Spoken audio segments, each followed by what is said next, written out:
Hello, my name is Daniel. Thank you for being here with me today. If you enjoy real heartbreaking cheating stories from Reddit, don't forget to subscribe to the channel. It really means a lot to me. This is a story that's been haunting me ever since I read it.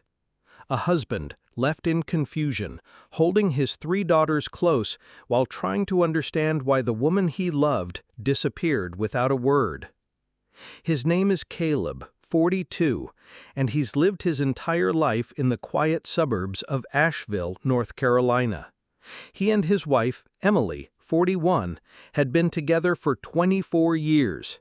High school sweethearts who'd built a home, raised 3 daughters, and weathered every storm side by side, or so he thought. Their girls, Ava, 16, Brooke, 14, and Leela, 12, were the center of their world. It began about 3 weeks ago. Emily came home from her job at the local credit union, distant and disoriented. Caleb thought she was just exhausted. But the next morning she packed an overnight bag without saying much and left. The only reason Caleb even knew she had gone was because Ava happened to be home and saw her leave red-eyed and trembling. Since that day, Emily hasn't responded to a single call or message.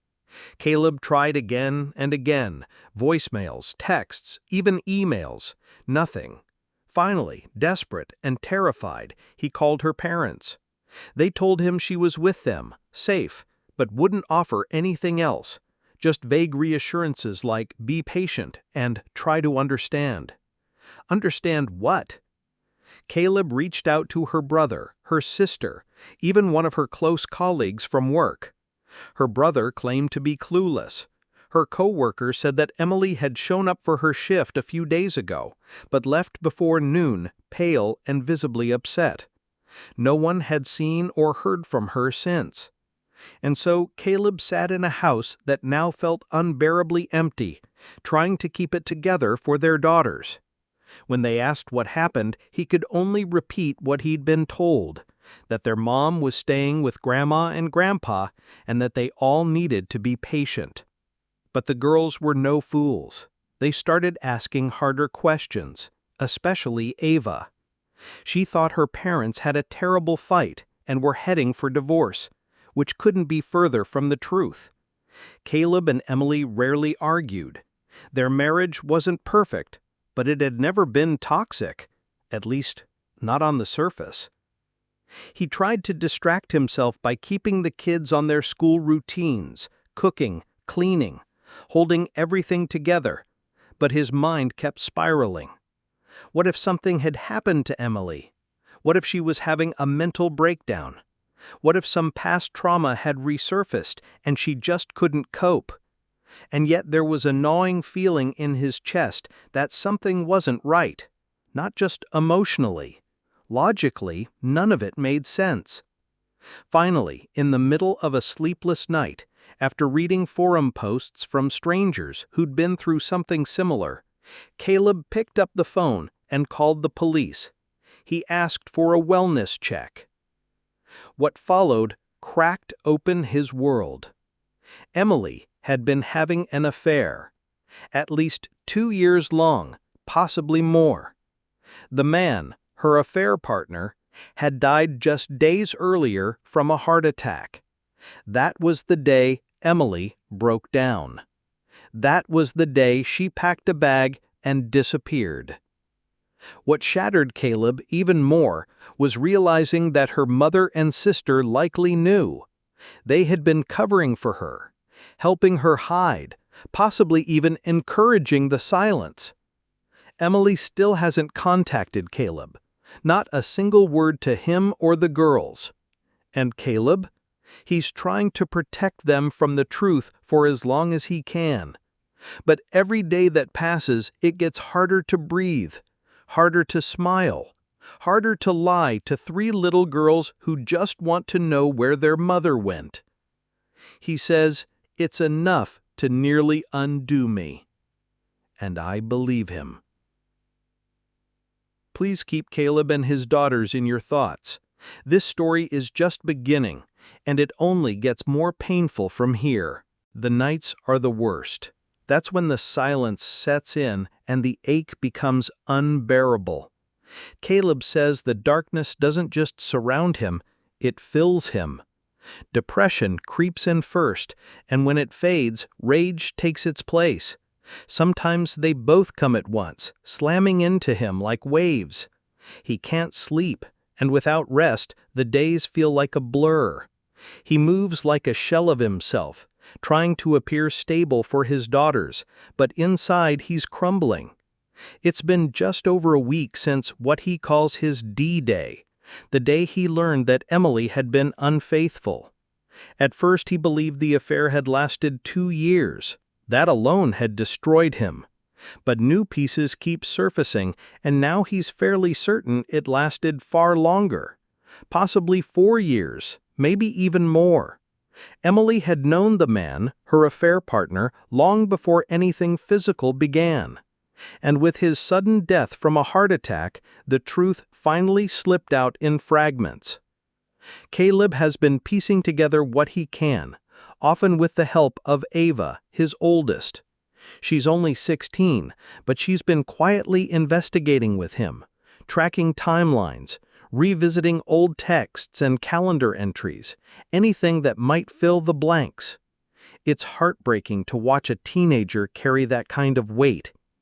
He didn't plan to keep sharing his pain online, but the strangers who've reached out, offering stories of their own heartbreak, their support, their quiet understanding, it's given him a kind of anchor. He says it's almost therapeutic to know he's not alone in this storm. Just yesterday, Caleb met with 2 different attorneys. He's trying to understand what his options are, even if he hasn't made a decision yet. He also called several therapy clinics, hoping for help, but the wait lists are long in Asheville, too long for someone on the edge. He's doing his best to follow the advice he's been given. He's never been a drinker, but he's staying away from even that temptation. He's trying to eat, to stay active. Physically, he says he's still in decent shape for someone in his early 40s, but his body feels heavy now, like it's weighed down by grief itself. People keep asking for details, who the man was, when it started, how it all unfolded. But Caleb just isn't ready. Every day feels like a new explosion. All he wants, more than anything, is a single, peaceful night of sleep. Just one. One without nightmares. One without waking up gasping. He thinks about Emily constantly. Not the version of her that hurt him, but the one he shared a life with. His high school sweetheart, the woman who knew his every inside joke, who would reach for his hand under the dinner table and squeeze it when the girls weren't looking. Now all of that feels like a cruel illusion. How could she throw it away? He whispers at night, his voice breaking. The memories that used to comfort him now haunt him. He pounds his fists into the bed and screams into pillows, trying not to wake the girls. But they hear. Of course, they hear. Ava, Brooke, and Leela have become caretakers in ways no child should. They watch their father, quietly checking in with him, asking if he's eaten, if he needs anything. They're trying so hard to be strong, but it isn't fair. Caleb knows that. They shouldn't be the ones propping him up. When sleep finally comes, it's not because he finds peace. It's only because he's so physically drained that his body shuts down. And when he wakes, it all starts again. The pain, the confusion, the longing. Then, yesterday, something unexpected happened. Emily's parents showed up at the house with barely a warning. They hadn't visited since everything fell apart. They stayed only about 15 minutes with the girls, exchanging awkward hugs and empty smiles. Then they pulled Caleb aside. They wanted to talk. What followed was a long and deeply uncomfortable conversation. Emily, it turns out, wants to come home, but she's terrified. She doesn't know how to face what she's done. Her parents admitted they were ashamed of her choices, and they didn't want her living under their roof anymore. Still, they pleaded with Caleb to consider forgiveness. But Caleb doesn't know if he has anything left to give. Caleb could see it in their eyes, the shame, the quiet humiliation. Emily's parents didn't defend her actions. They didn't try to excuse what she had done. But they were pleading, not with desperation, but with a weary kind of hope. Hope that Caleb might be willing to give her one more chance. Hope that he could still be the man they'd once considered a son. The conversation had been civil, polite even, but behind every word was pain. Caleb admitted something to them during that talk. He had lied. He told them he wasn't sure what he planned to do next, but that wasn't true. Deep down, he already knew. He was going to file for divorce. He just hadn't told Emily yet. And he wasn't ready to, not because he was holding on to some lingering hope, but because he feared he would never hear the full truth if he did. If she knew divorce was inevitable, why would she bother telling him everything? Why would she bother sitting in front of him, looking him in the eyes, and explaining why she destroyed 17 years of marriage? That's all he wanted. Just for her to sit across from him, the woman he once trusted more than anyone, and say the words out loud.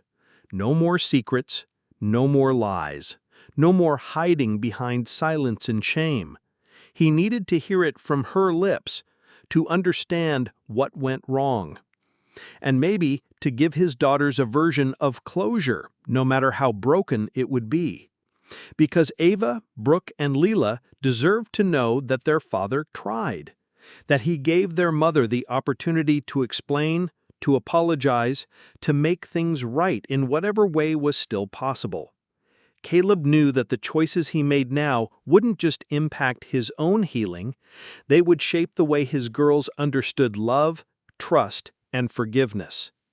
His attorney had made one thing very clear. Caleb couldn't legally prevent Emily from returning to their home. It was still her residence. No matter how badly he wanted distance, the law didn't offer protection from emotional wounds. So he made a request, a boundary, a condition that, in his heart, he knew she wouldn't meet, not yet.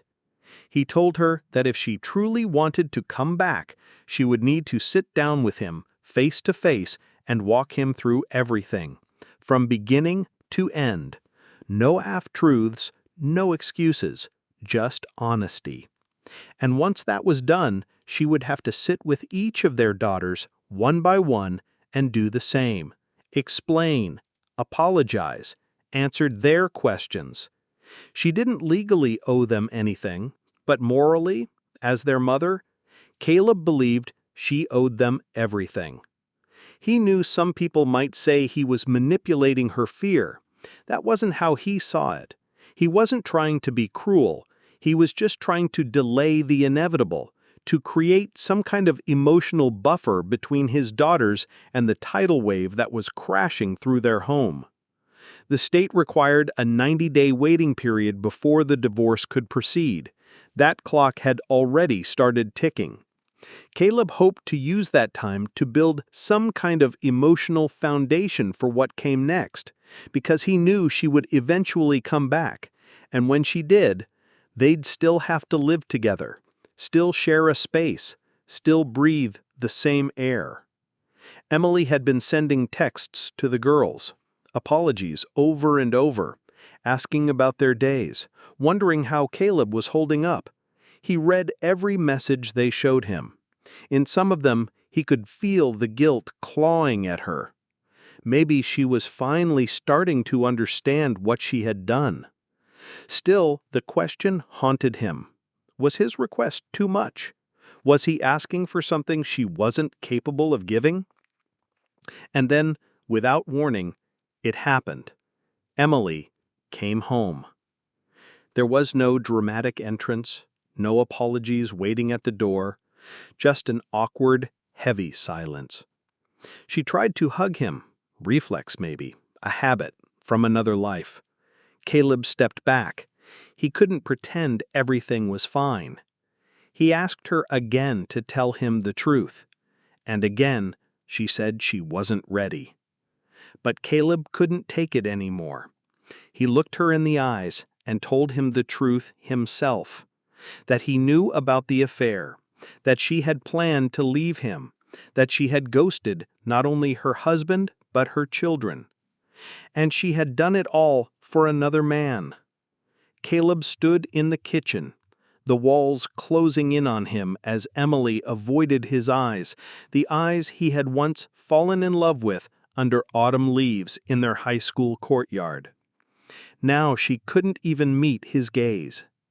He told her, finally, clearly, that he knew everything, that she had not only betrayed him with another man for years, but had ghosted her entire family, vanishing without a word.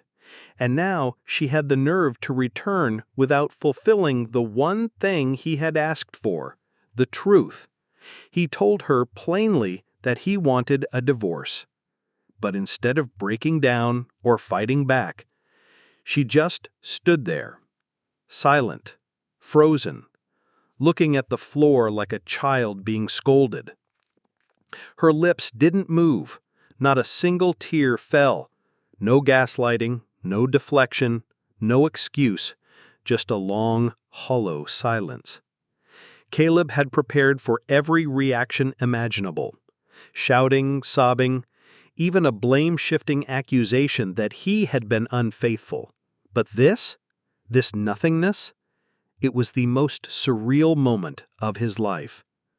They stood in that kitchen for what felt like an eternity, the hum of the refrigerator the only sound between them. Caleb had spent the past few nights reading forums, comments, even scripting out how he might handle this conversation. None of that mattered now. Nothing could have prepared him for the ache of watching the woman he had once dreamed of growing old with stand in front of him like a stranger, incapable of remorse. Eventually, he began recounting what he had pieced together, how she had met the other man, how her sister had likely been involved, how COVID had given her a convenient excuse to disappear from both work and family life. He wasn't shouting. He wasn't even angry anymore. He was just broken. Emily didn't speak, not even a whisper. She stood like stone, arms at her side, eyes still locked to the tile beneath her. Caleb's voice cracked as the sadness took over. He asked her the questions that had been clawing at his inside since the affair came to light. What did I do to make you leave? Was I ever enough for you? Was he worth destroying all of this? No answer. That silence hurt more than the betrayal itself. At least rage would have meant something. At least tears might have shown she cared. But this void? It told him everything he needed to know. And just when he thought it couldn't get worse, it did. He forgot about the girls. In the heat of that confrontation, he hadn't noticed that Ava was listening from the stairwell. She had heard it all. Her bottled-up rage exploded as she stormed into the room, shouting, her voice cracking under the weight of her fury. Emily flinched, then turned and ran upstairs, locking herself in the guest room. Caleb didn't stop her. He didn't follow. He couldn't. Later that night, the house felt heavier than it had in weeks. He lay in bed, staring at the ceiling, listening to the muffled sobs of the woman who once promised to love him forever. Only Lila, the youngest, had tried to speak with her since. Brooke had kept to herself. Ava didn't say a word. Caleb knew he needed to ask Emily to leave. Maybe move in with her sister until the divorce was finalized. But she still called this house her home. And the law didn't give him much power to change that. Living together like this was unbearable. Everything he thought he knew about their life had been a lie. Every memory, every celebration, every shared secret tainted. He remembered a time when Emily had once driven 30 minutes back to a farmer's market to return an extra $10 she had been mistakenly given in change. That woman wouldn't have done this. Or maybe he never really knew her. The next morning, the girls tried to carry on as if things were normal. Caleb cooked breakfast, Brooke did her homework, Lila asked if they could go for a walk, but there was no normal anymore. He just wanted it all to be over. The divorce, the negotiations, the tension, the agony. He wanted to be free from the aching silence, the suffocating sadness.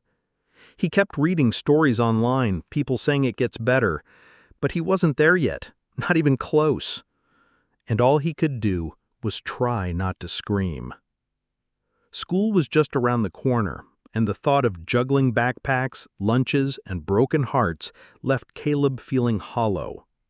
Every day was a struggle to keep his daughters grounded, to create some semblance of normal in a home where nothing felt steady anymore.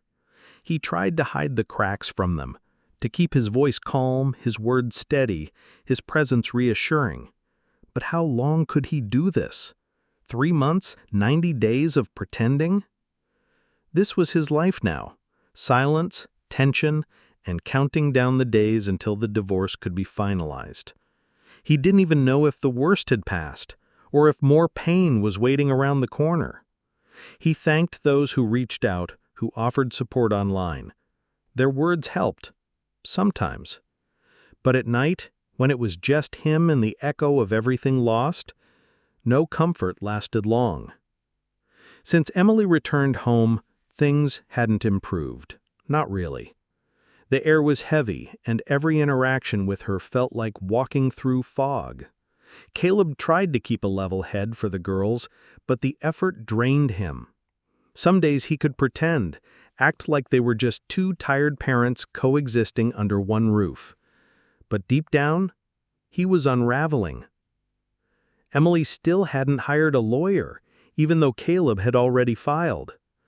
Part of him wondered if she hoped things could still be salvaged, if her hesitation was some last-ditch attempt at denial. Meanwhile, Caleb had started imagining the possibility of an uncontested divorce, one they could handle without escalating the damage further. But even that small hope felt fragile. They had fallen into a strange routine. Monday through Thursday, they coexisted. Friday nights, Emily would leave for her sister's house, an hour away if traffic was light. She'd return on Sundays, usually quiet and withdrawn. It was a rhythm-based unavoidance. The girls clung to their schedules, and Caleb did his best to steer the household forward, while keeping his own grief locked away. Emily stayed mostly to herself. Even their nightly conversations, though civil, were empty. Ava no longer spoke to her mother at all, not since a shouting match 2 weeks earlier that had ended in slammed doors and tears. Caleb had told himself this was for the best, that time and space would help everyone. But the quiet was beginning to feel unbearable. He had been doing everything in his power to maintain composure, measured words, no raised voice, not even letting his expression betray the weight of what he was carrying. But tonight, all of that cracked. When Caleb came home from work, Emily wasn't gone. She was standing in the kitchen, waiting. I tried to walk past her, to act like she wasn't there, but she gently reached for my hand, and in the softest voice, she asked, "Are you going to treat me like this, just because I'm not ready to talk about it?" It was the first time she had acknowledged the affair out loud. In a month of living in the same house, this was the first word she had spoken about what she had done. I froze. I wanted to walk away. I really did. But something inside me cracked wide open. The girls weren't home, and with no one to protect from my pain, I let it pour out. Everything. The betrayal, the sleepless nights, The way I still reached for her side of the bed, forgetting she had abandoned it. The ache in my chest every time our daughters asked a question I couldn't answer. The anger, the sadness, the confusion, the shame. I couldn't stop. My voice grew louder, my breathing more uneven. Tears came without warning. The clock on the wall kept ticking, but I had no idea how much time had passed. I told her she had ruined me, that I couldn't breathe when she was in the room, and yet her absence had almost destroyed me. I told her I hated what she had done, that I hated myself for still caring. And then something unexpected happened. Emily broke down. For the first time she sobbed, visibly, violently. Her shoulders shook, and through her tears she whispered again and again, "I'm so sorry. I'm so sorry." And for just one moment, against all logic, I felt relief. Because at least now, I knew she could feel. After our fight in the kitchen, Emily stayed there for a while. I could hear the faint sound of her pacing, then nothing. About 30 minutes later, she left again, back to her sister's house. Just like that, she was gone. When the girls got home, it was obvious something had happened. The mood in the house had changed, the kind of heaviness you don't need to see to feel. But I wasn't ready to explain. I still don't think they should know the details, not yet. Lila and Brooke have been doing better lately, settling into their routines and even smiling sometimes. I don't want to steal that progress from them. And Ava? She's still furious. Telling her what happened between Emily and me would only throw fuel on a fire that's already burning too hot. I hate this. I hate all of it. I should have walked past Emily that night. I should have kept my composure, but I didn't. Looking back, it feels like maybe she was trying to talk. Maybe she was going to open up about the affair and just didn't know how to begin. I didn't give her the space to try. Now I can't stop worrying. I don't want her to be hurt, not physically, not mentally. No matter what she's done, she's still the mother of my children. And I don't want my girls to lose their mom in a different kind of way. I yelled at my brother over the phone later that night. I was overwhelmed. He meant well, but I couldn't take any more advice or sympathy. I told him I needed space. Then I sat alone in the living room and stared at the blank television screen for over an hour, trying to calm my mind. I thought venting to Emily would help, and in the moment, it did. But now I feel nothing but regret. Was it right to unload all that on her? Should I have said nothing at all? Should I send her a message now or just stay silent? I'm a mess. I'm trying to hold it together for everyone else, but inside, I'm just tired. Therapy has started. That's something, at least. We've all begun treatment, trying to process the mess in small steps. But healing doesn't feel like healing yet. It still feels like bleeding. This week's been especially hard. I've been slipping. I hoped to disconnect from everything. From the internet, from my phone, from the constant buzzing in my head. But I've just been spiraling. Emily's been different lately. Softer. Apologetic. She knocks on my door at night. She cries. She whispers sorry over and over. She asks if we can talk. I've ignored her most nights. I just don't have it in me to hear another apology that won't change anything. But on Wednesday, I snapped. I told her to stop. Stop hovering, stop haunting me, stop pretending we could fix this with tears. She went quiet after that. Then last night, something shifted. After the girls had gone to bed, Emily knocked again. This time, she didn't stand in the hallway crying.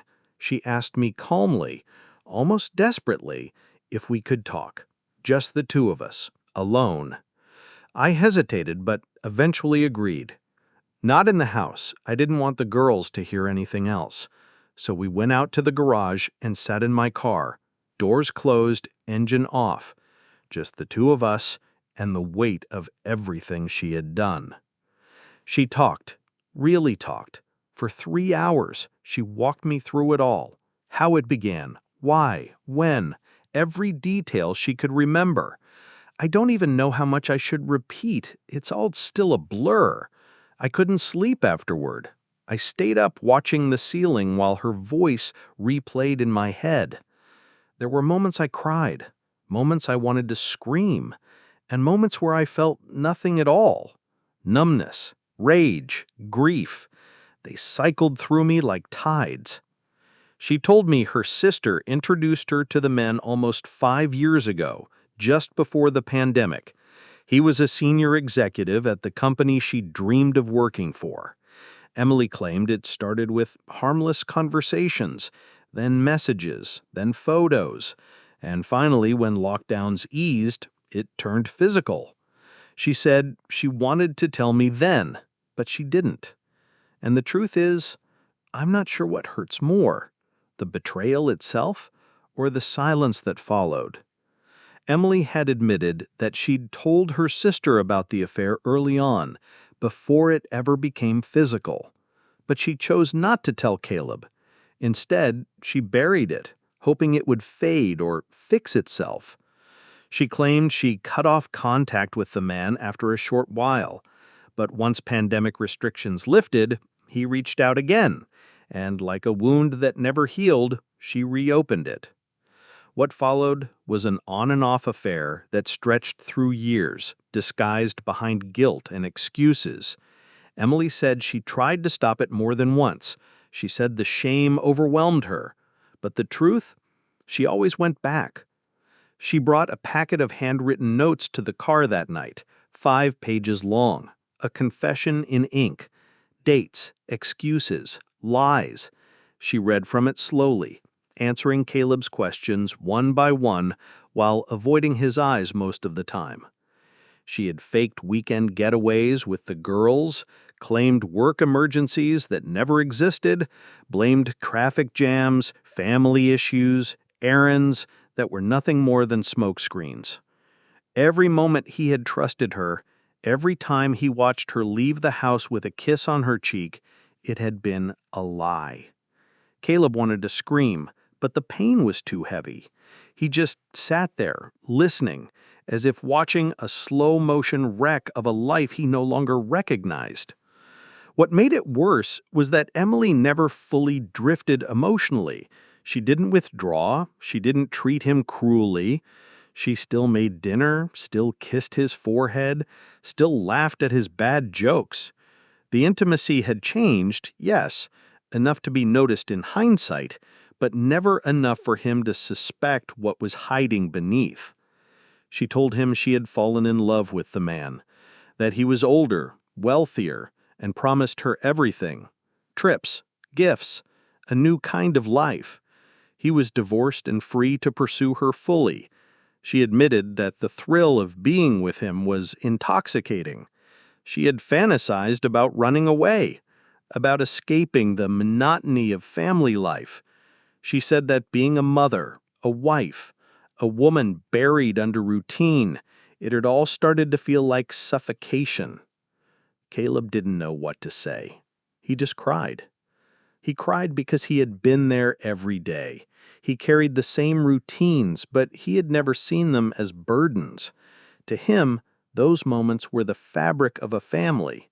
They were love, and she had seen them as a cage. Emily was emotional, almost raw, as she confessed. She cried while she spoke. She said she loved Caleb, that she always had, that she had made the worst mistake of her life and would do anything to keep the marriage alive.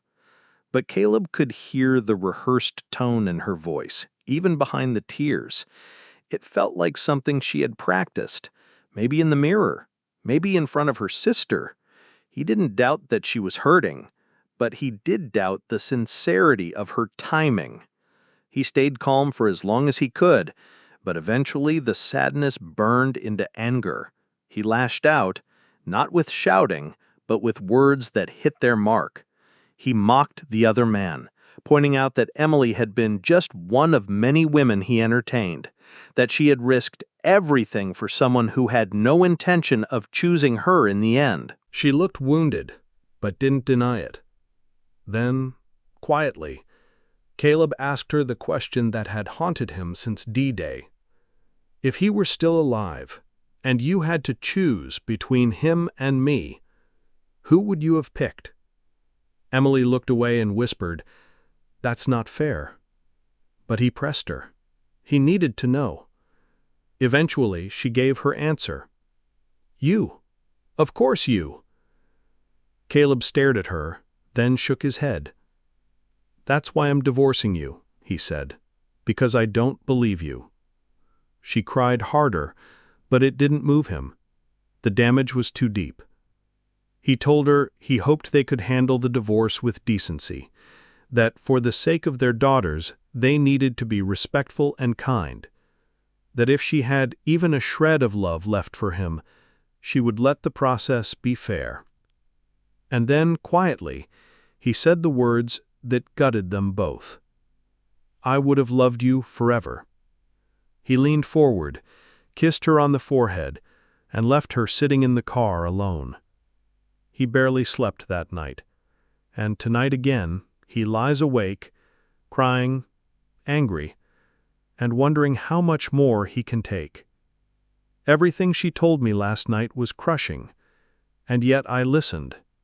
I didn't have to. Maybe she was lying again, maybe not. I'll never truly know, but it lined up with what I had already gathered over the past painful month. That's the part that breaks me. Some days I feel strong. I convince myself I'm healing. Then a song, a scent, or a flash of memory knocks the wind out of me. It's only been a few weeks, but it feels like I've aged years. Still, I try to rest. I try to breathe. But how do you sleep at night knowing the only woman you've ever loved, the mother of your daughters, your high school sweetheart, looked you in the eye and said she cheated for over 4 years because she was bored? No abuse, no distance, no dead bedroom, no drifting apart. Just boredom. I don't know if that makes it better or so much worse. Thank you for reading this. It's been a brutal few nights. Thank you for being here. Stories like Caleb's are far more common than we like to admit. Affairs don't always stem from broken homes or toxic fights. Sometimes they're born from restlessness, entitlement, or a refusal to communicate openly. If you're in a relationship, one of the most powerful things you can do is stay emotionally aware, not just of your partner, but of yourself. Ask hard questions. Are your needs being met? Are theirs? Have important conversations before things fester into silence or resentment. And if you ever find yourself on the receiving end of betrayal, protect your heart, but also your mind. Journal what you know. Speak to a therapist. Lean on a support system. Don't make excuses for their behavior. Love doesn't mean staying with someone who shattered your trust. Healing takes time, and that's okay. You don't have to have all the answers right away. You just need to keep moving, one breath at a time.